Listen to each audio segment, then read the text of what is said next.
Assalamualaikum warahmatullahi wabarakatuh. Salam sejahtera bagi kita semua. Perkenalkan, nama saya Emanivianus Bureni MSI, merupakan dosen pada program studi agribisnis Fakultas Pertanian Universitas Nusa Cendana.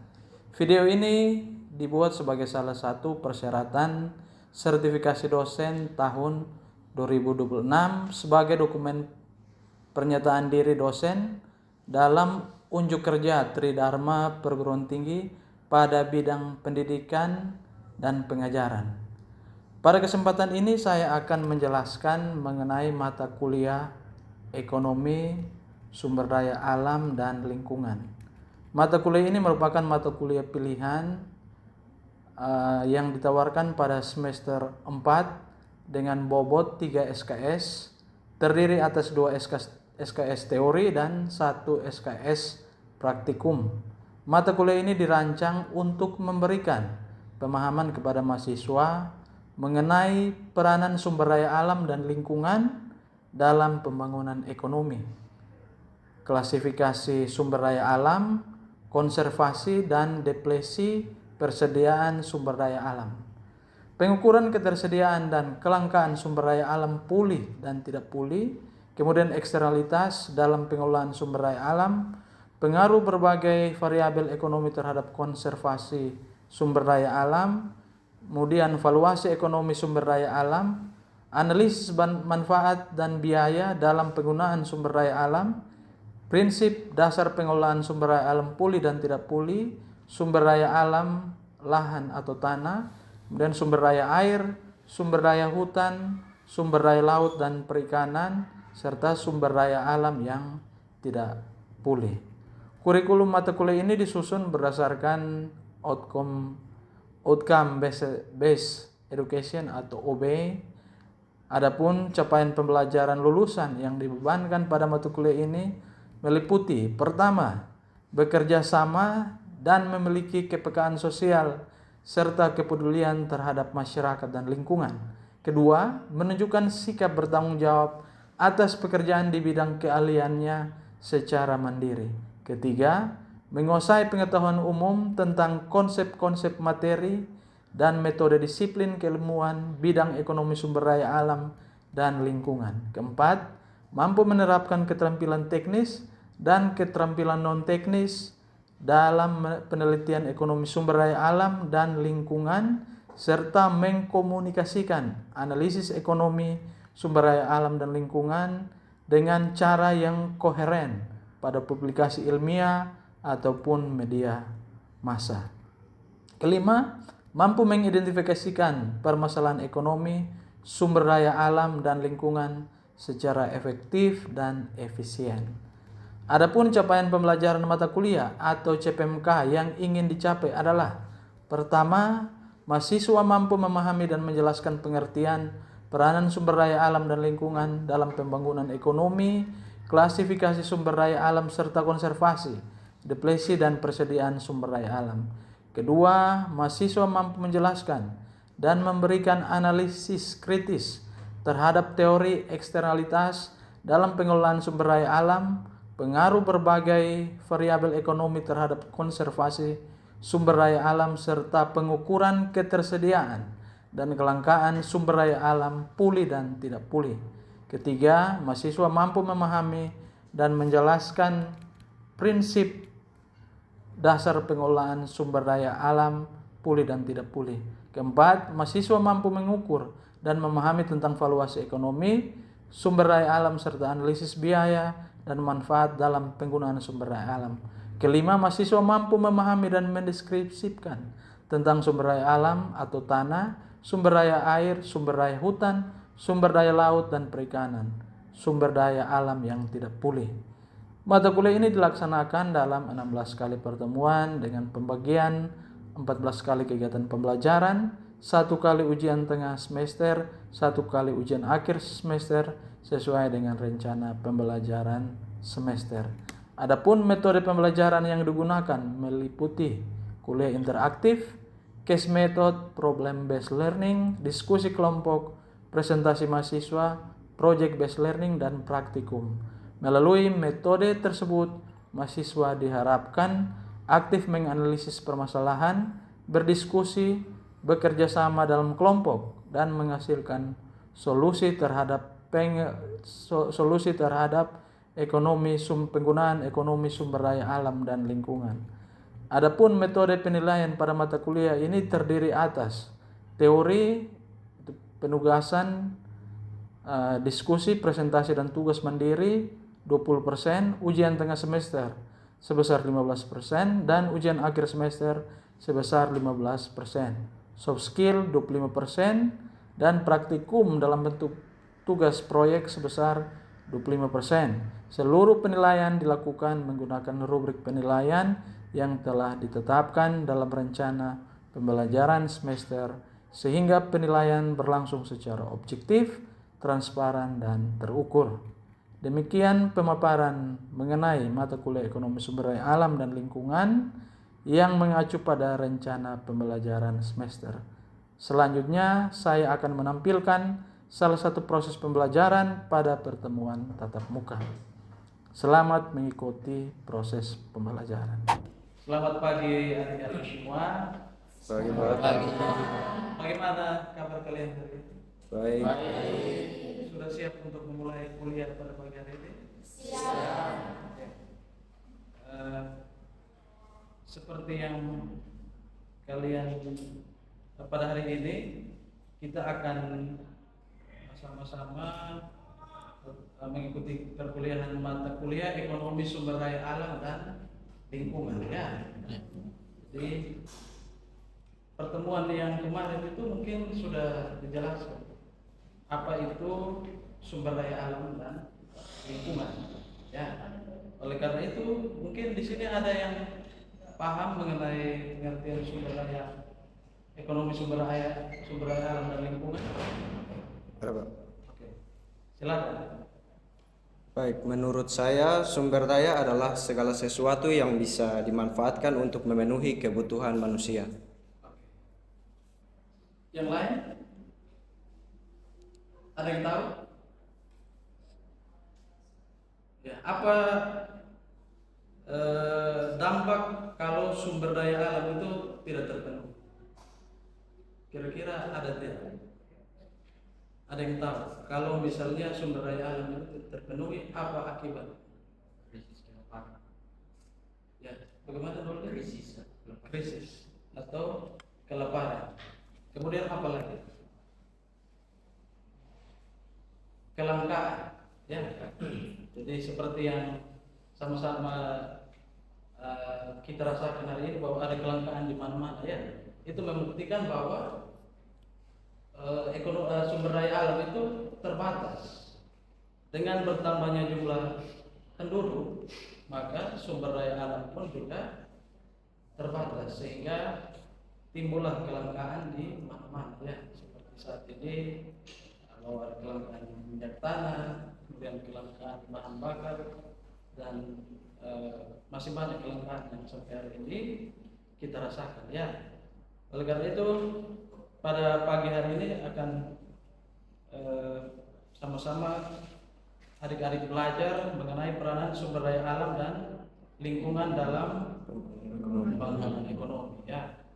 Jadi yang melatar belakangi ini semua yaitu yang pertama, sumber daya alam itu adalah segala sesuatu yang memiliki potensi, kemudian memiliki kemampuan, dan juga memiliki nilai guna yang dapat dimanfaatkan untuk memenuhi kebutuhan manusia dan mendukung proses pembangunan sumber daya, dan dapat berasal dari alam, manusia, teknologi maupun modal serta kelembagaan.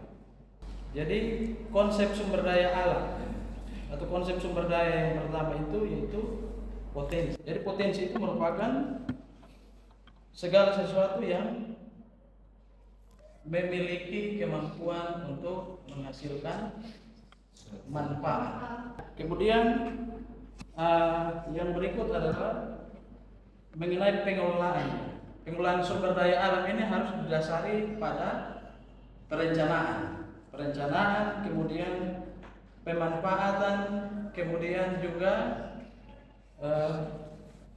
pengawasan. Ya.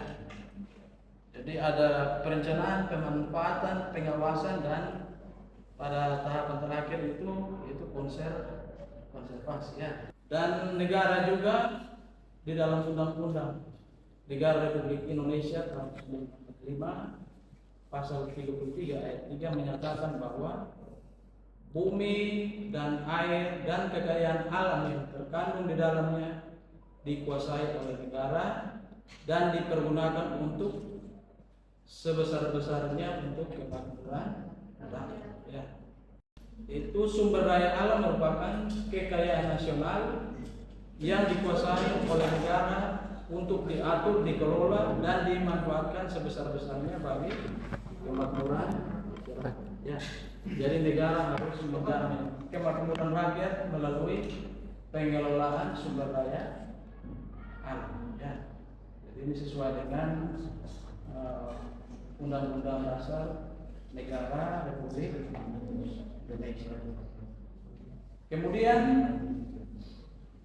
ada juga peranan dan pentingnya sumber daya alam dalam pembangunan ekonomi. Ya.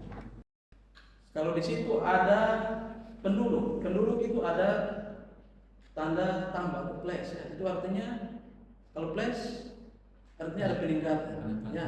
Artinya kalau penduduk meningkat berarti ya kebutuhan akan barang dan jasa meningkat atau menurun? Meningkat. Pasti akan ada peningkatan penggunaan atau pemakaian barang dan jasa. Kemudian hubungannya dengan lingkungan apa? Kalau penduduk banyak, pencemaran banyak atau kecil? Lebih sedikit atau lebih besar? Lebih besar. Ya, pasti pencemaran lingkungan pun juga semakin tinggi. Ya. Penjelasannya di sebelah itu semakin tinggi tingkat pertumbuhan ekonomi maka semakin tinggi tingkat pencemaran.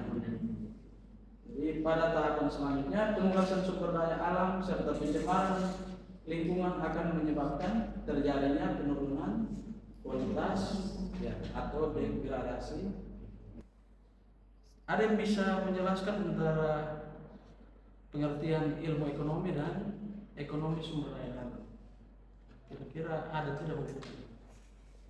Kalau ilmu ekonomi bagaimana dengan keterbatasan sumber daya untuk memenuhi kebutuhan manusia yang terbatas. Kalau ekonomi sumber daya alam, bagaimana dengan keterbatasan sumber daya alam untuk memenuhi kebutuhan yang terbatas? Jawaban kemudian baik ya.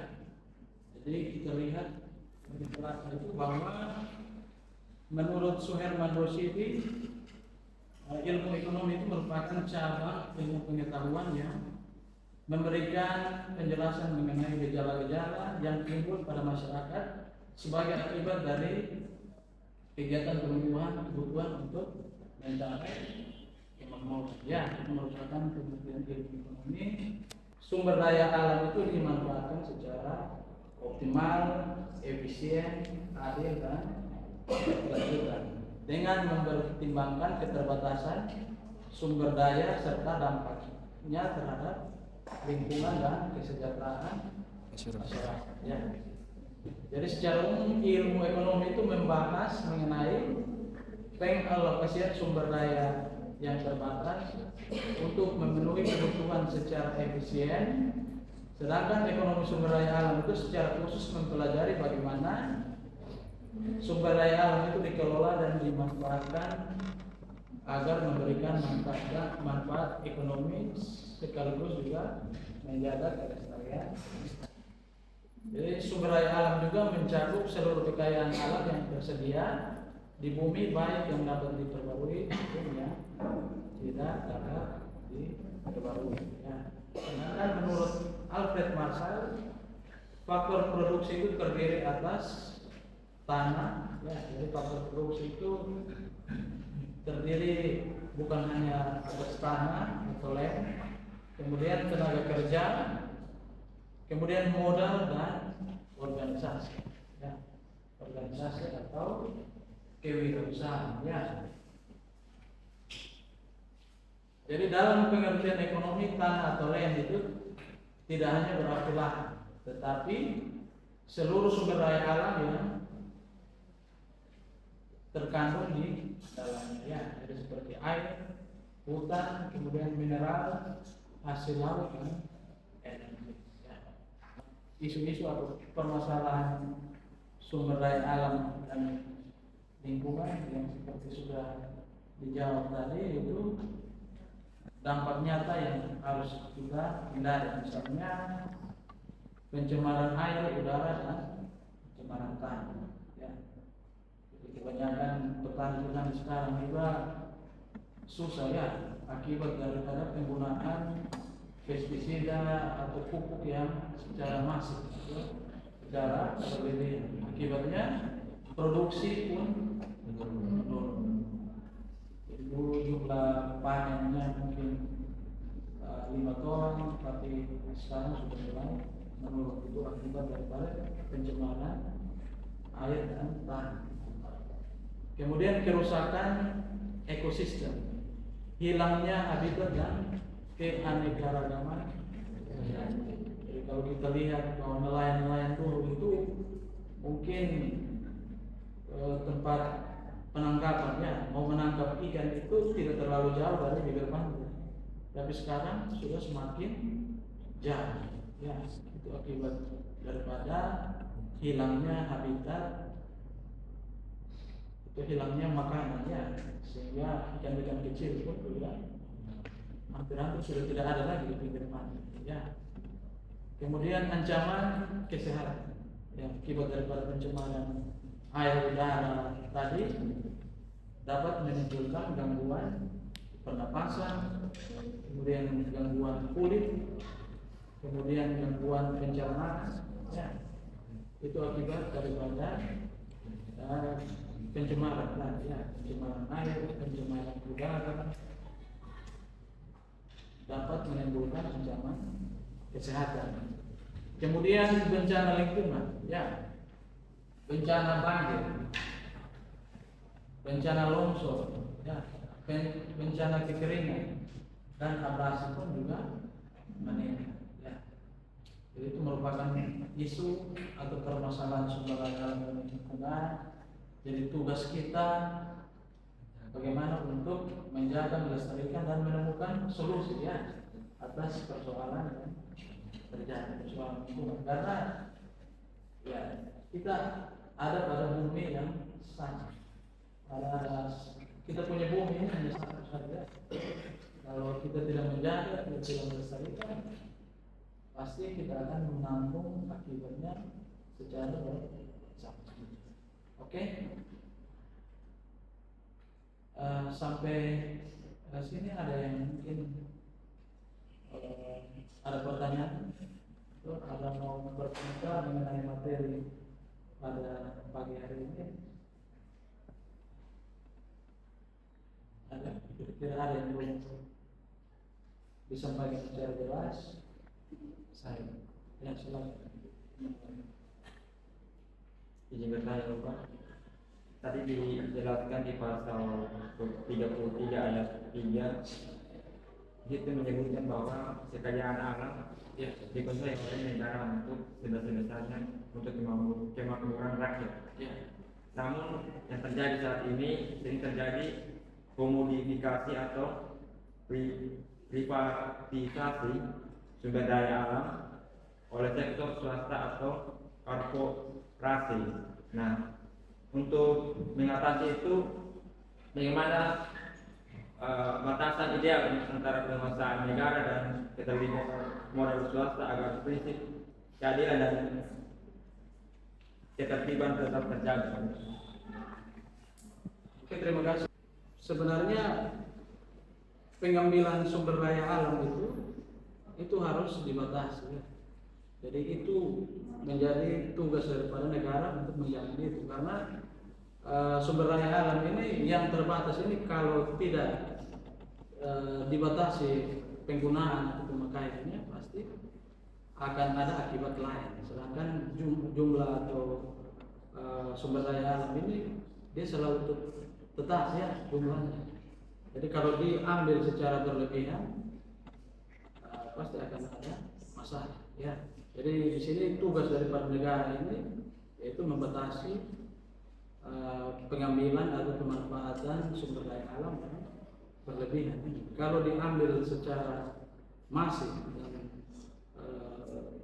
dimanfaatkan oleh oknum tertentu, maka pasti akan ada akibat lain yang tinggi. Sehingga negara di sini bagaimana dia memanfaatkannya agar ekonomi sumber daya alam ini bisa dilestarikan ya dengan baik, sehingga harus ada diawasi secara baik dan dibuat kebijakan-kebijakan yang pro terhadap mungkin dari saya. Oke. Sekian pertemuan kita pada pagi hari ini. Dari materi yang sudah saya sampaikan tadi ada kuis ya. Jadi silakan kuis ini dikerjakan dengan baik, kemudian saya memberikan waktu 5-10 menit ya untuk mengerjakan kuis ini. Oke, kalau kuisnya sudah dikumpulkan, saya akan melakukan absensi ya terkait kehadiran hari-hari pada pagi hari ini. Terus saya akan memulai absensinya. Juan Sabatani, Ada Pak. Alfa Saudila, Hadir Pak. Emmanuel Rahi, Ada Pak. Restu Balu, Ada Pak. Vivianti Mesa. Oke. Semuanya hadir ya. Ya, dan setelah ini juga ada tugas yang harus kalian buat dalam bentuk kelompok.